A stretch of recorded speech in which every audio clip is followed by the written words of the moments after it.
पैसे पूसे मारे बिल्लो सोचे दुनिया जट पैदा होया बस छाउण वास्ते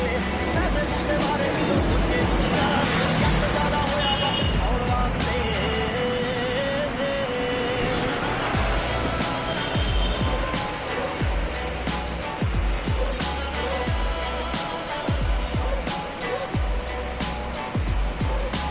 खड़े पैर टैम ते नवेड़ दिंदे आ रखिया नी साहब कदे बाकी किसे ना होके जज्बाती भावे हार जाईदा जित्ते नहीं ओ करके चला